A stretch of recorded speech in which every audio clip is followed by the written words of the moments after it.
question is it qualitatively different from the earlier strike committees that we've seen in every strike, like you're saying, or from the 5 Madoda of 1985 at Amplats? I'm not sure.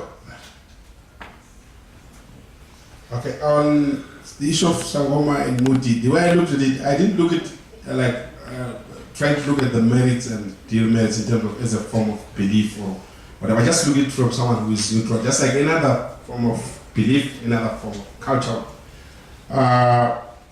And like I've said, my paper is looking at solidarity and fragmentation. I did not look at whether or not the motive protected the workers from the bullets or from police bullets.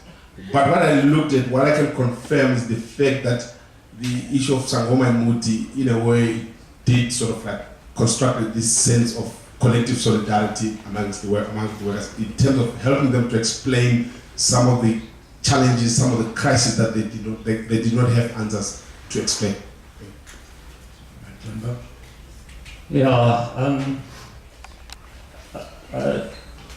This question of a break with the past. I've interviewed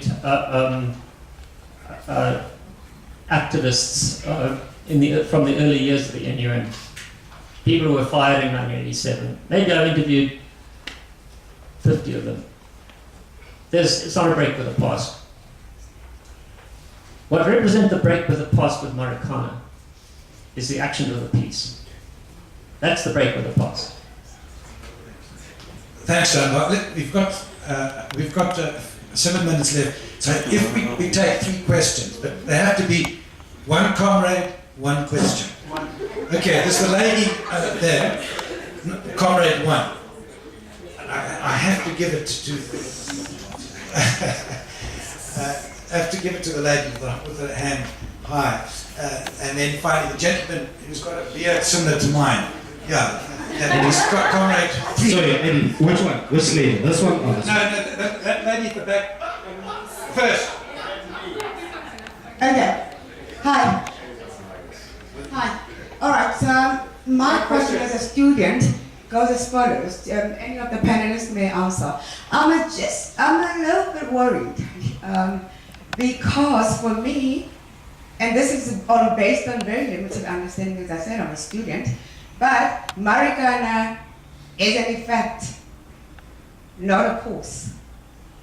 Therefore, the causation of what led the Marikana to happen, culture is a big part of it.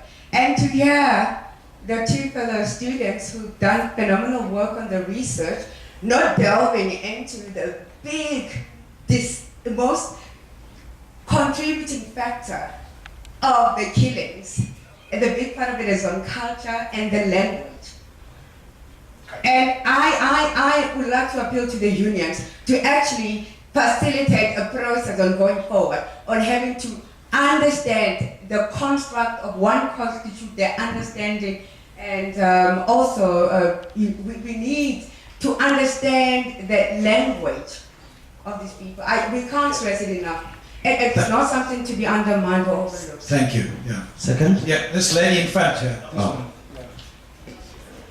Okay, quickly. The first half of my question is kind of following on from James.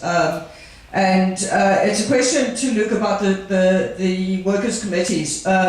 It seems to me that in a sense, I'm wanting to know, are people seeing them, the people involved in them, as a permanent phenomenon that you need to have at all times, or as a temporary phenomenon that only comes from the strike? So in that sense, is it something that people are seen as replacing the union or complementing the union, or that now that Andrew is here, the union can replace it? The second half of my question has nothing to do with that, but otherwise it would be 2 questions, and it's just to Crispin. I'm just interested in how what you haven't talked about is songs and toy as a way of building solidarity, because one of the things that was interesting for me in Marikana is that I didn't recognize most of the songs, and every other strike I've been on, you might hear 1 or 2 new things, but most things are kind of old songs recycled or updated and that kind of thing.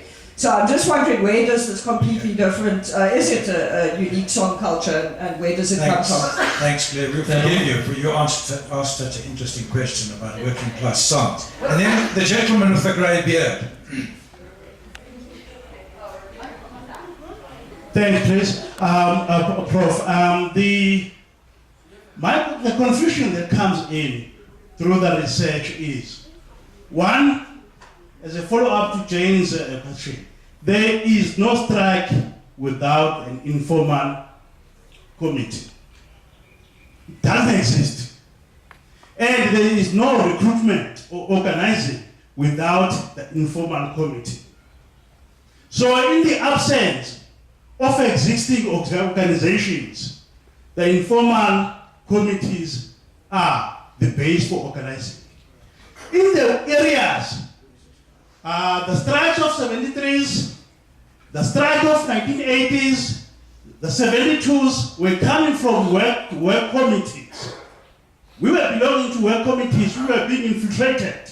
In the absence of work committee, you go in and form informal committees.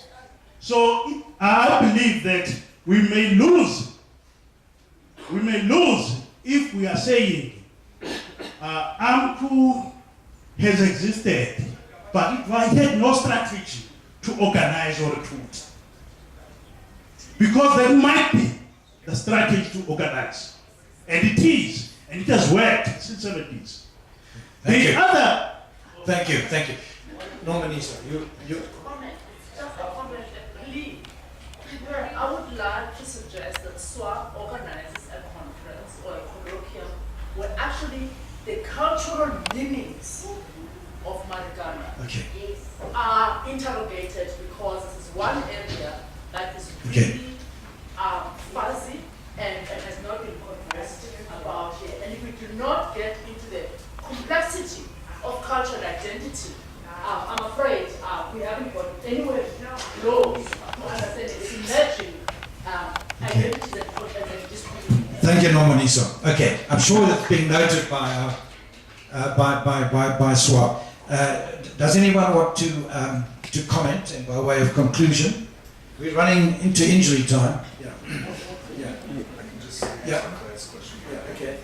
Okay, one question. Okay, thank you very much. I'll just respond to the questions about strike committees quickly. I mean, Claire was saying, are they permanent or temporary? And the majority certainly think that they're temporary.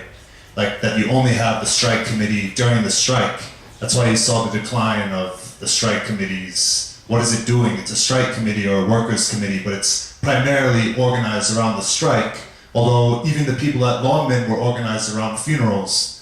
The workers' committee. So it did exist, but most people believed that it's temporary, although there are people pushing, because there are strike workers' committees in Longman and Amplats as we speak.